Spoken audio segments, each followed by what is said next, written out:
al maestro Ricardo Sevilla, coordinador de opinión y de investigaciones especiales de Regeneración MX y miembro de esta familia sin censura. Ricardo, pues por todos lados hay que analizar esta renuncia por la presión que se ejerció desde abajo, desde las redes sociales, la presión generada por la opinión pública, y creo que aquí deberían de entender muchas personas que subestiman, desestiman el poder de las redes sociales para que vean que sí son importantes. Y bueno, la importancia, decía, de tener voces independientes como Celsin Juárez, quien es colaboradora de Regeneración MX y de Sin Línea MX y amiga de esta familia sin censura. Querido Ricardo, te escucho, buenos días. Querido Vicente, buenos días, público memorioso. Sí, efectivamente, la voz de Celsin Juárez se escuchó esta mañana con un planteamiento, además, muy certero, muy escueto, como me parece que deben ser los planteamientos, los cuestionamientos de un corresponsal, de un reportero y sobre todo de una voz joven y de una reportera en ciernes, como es el caso de Celsin.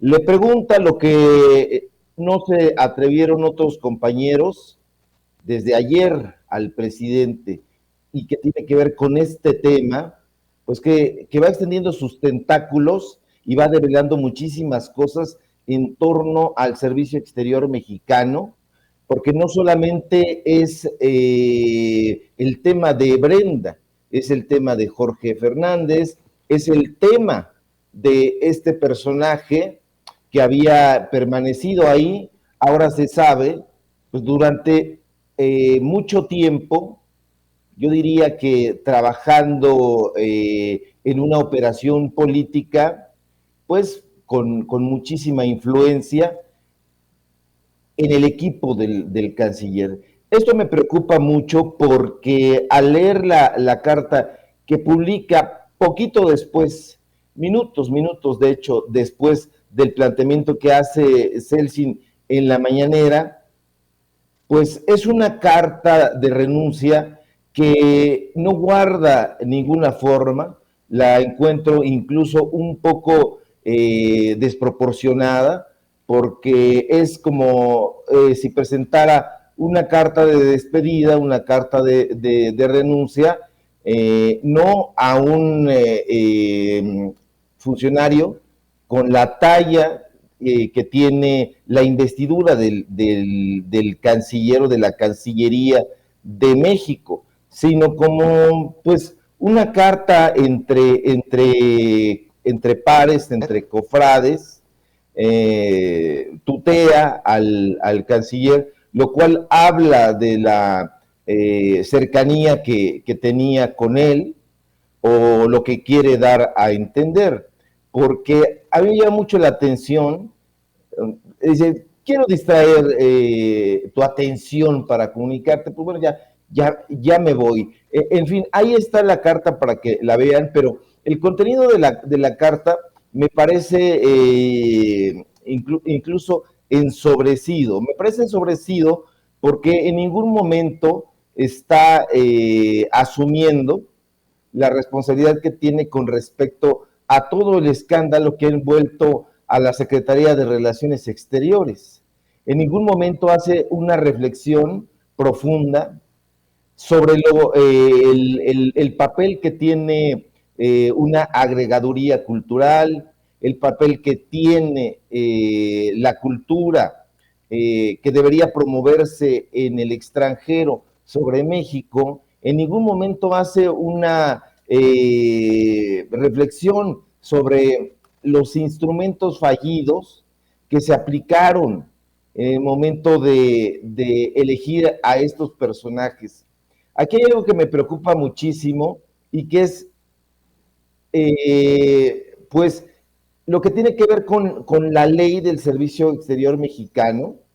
Se entiende, o deberíamos entender, que la administración pública es una de las piezas fundamentales, una de las piezas torales del trabajo que se realiza en todas las instituciones de la administración pública federal, estatal, local y no está siendo preservada, no está siendo vigilada, no está siendo instrumentada como debería de ser. Hay que recordar que la función pública tiene un papel importantísimo en la construcción del edificio de las instituciones públicas, que no, las personas que trabajan ahí nunca han recibido aquí en México, cuando menos, pues una especie de, digamos, de impulso real para que ellos vayan sobresaliendo, ellos y ellas. ¿A qué me refiero? En prácticamente todas las secretarías y las instituciones de este país siempre llegan políticos en turno que, hay que decirlo, Vicente, porque es una crítica que no se ha realizado, me parece, llegan a tratar de conducir las instituciones públicas y en realidad no lo hacen. Traen a un grupo de gente de confianza, traen a un grupo de amigos, de cuates, de conocidos, de familiares, y los enquistan ahí durante el tiempo que dure su dirección, durante el tiempo que dure su gerencia, y el resto de la gente que trabaja ahí, que son, digamos, empleados de carrera, por así decir, porque no solamente ocurre en la Secretaría de Relaciones Exteriores.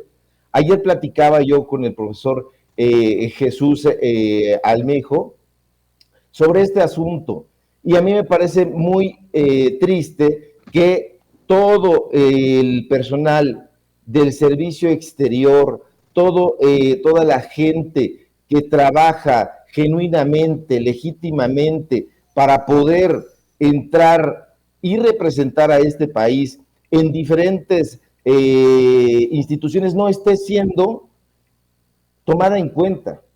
¿A qué me refiero?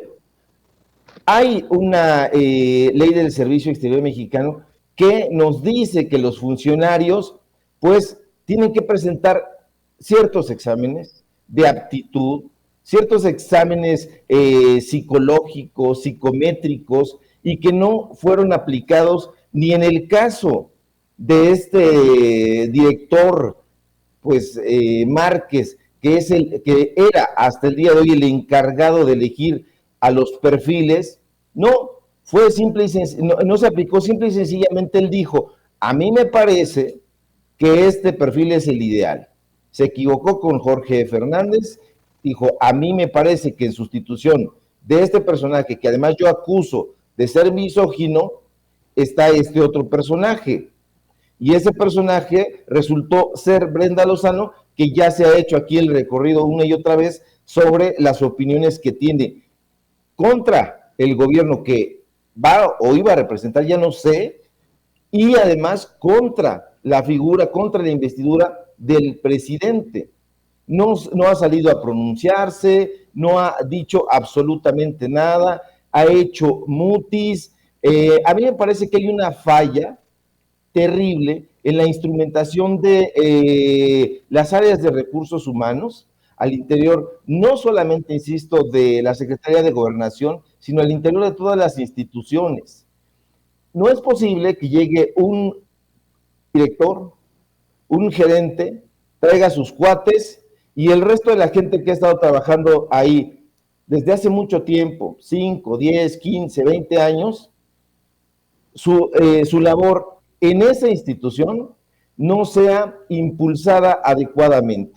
Conocen las instituciones, conocen el trabajo que se realiza ahí, luchan todos los días por llevar a cabo el objetivo de esa, insisto, no de la Secretaría de Relaciones Exteriores, del ISSSTE, de la Secretaría de Educación Pública, del IMSS, de todos lados, y a nadie se le ha ocurrido, bueno, vamos a ver cuál es el recurso humano con el que contamos ya aquí.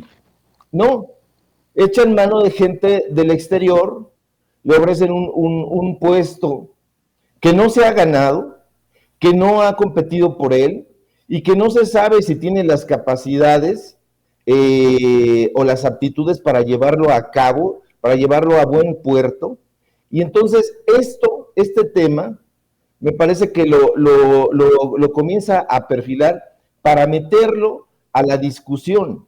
¿Quién está llegando? ¿A qué lugar? ¿A qué gente está enquistando ahí? ¿Y cuáles son las funciones que va a desempeñar? Y si es una persona que va a abonar para hacer crecer el sector público y no va a hacer que se venga abajo, porque todos estos temas, imagínate, llega una muchacha, una escritora joven como la que está ahí y dice, bueno, voy a ganar 166,000 pesos, voy a irme a vivir allá, al extranjero, etcétera, pero no tengo ni idea de lo que significa el sector cultural, la promoción del sector cultural. Porque una cosa es que tú escribas novelas, que escribas cuentos, que escribas ensayos, que seas poeta, si tú quieres, de altos vuelos, y otra cosa es que te metas a funcionario público y que te metas concretamente a promover la cultura de tu país, porque el principal fallo de estos agregados culturales es que no tienen una formación diplomática, es que no tienen una formación eh, para la promoción del arte, no la tienen. Y lo primero que se les ocurre es llevar a sus amigos, llevar a sus cuates, llevar a su familia y promoverla donde sea que estén, como si fuera el trabajo que representa a todas las mexicanas y a todos los mexicanos.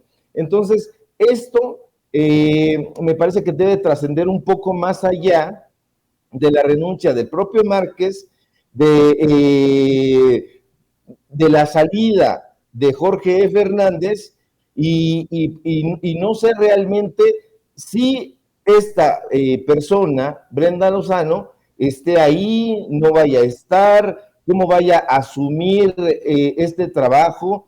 A mí me parece que ahí hay una falla terrible por parte de los administradores de la cultura, que tiene que ver mucho con las viejas prácticas priistas. En las viejas prácticas priistas, pues estos puestos eran prácticamente, pues, por dedazo.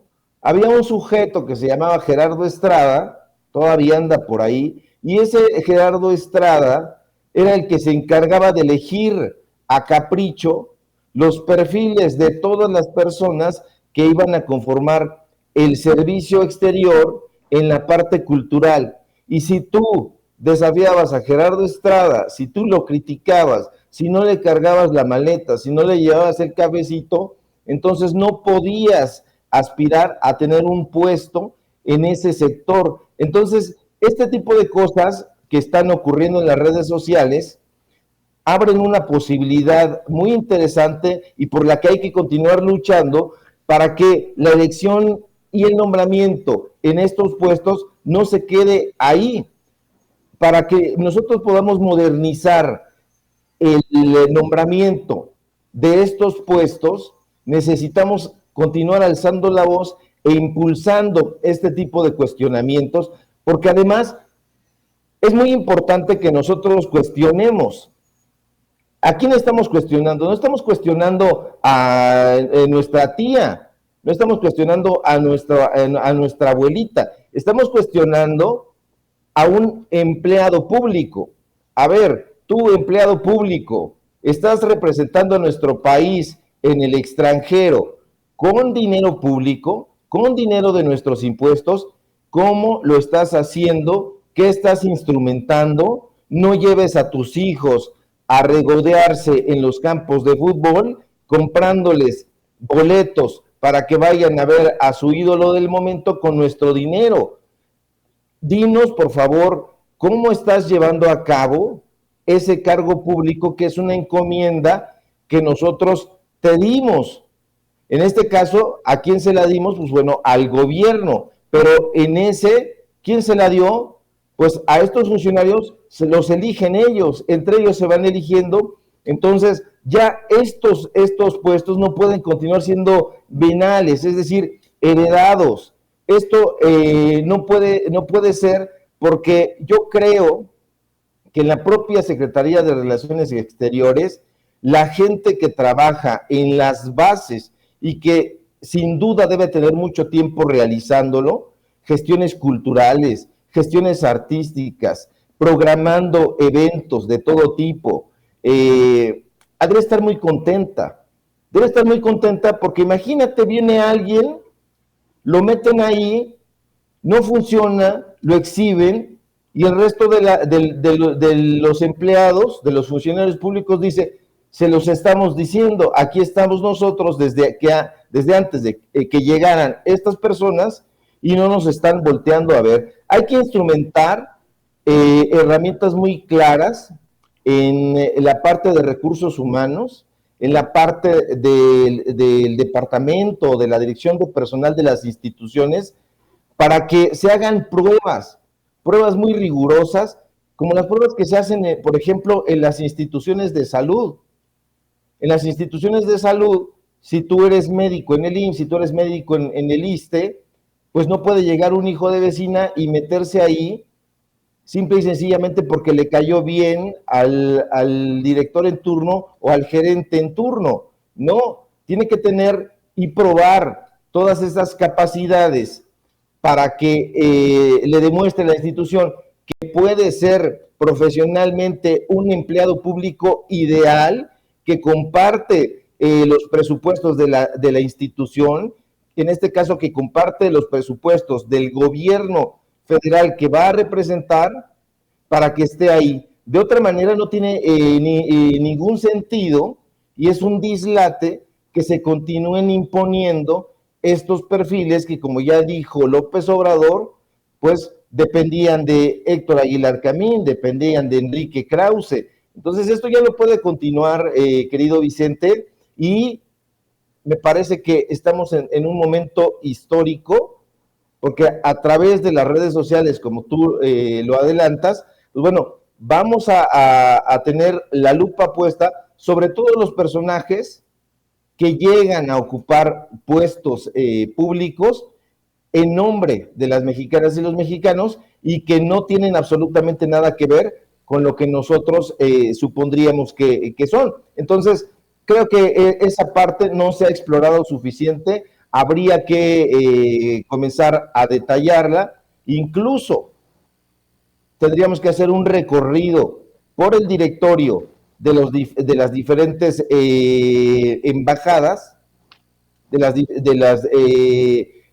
para darnos cuenta quién está ocupando los puestos, quiénes son los cónsules, quiénes son los agregados culturales, qué han hecho y cómo lo han hecho, etcétera. Entonces, estamos en un momento en donde todo se tiene que transparentar para que vaya funcionando, tal como lo decía Max Weber, pues desde la mejor óptica posible, en la parte del sector público.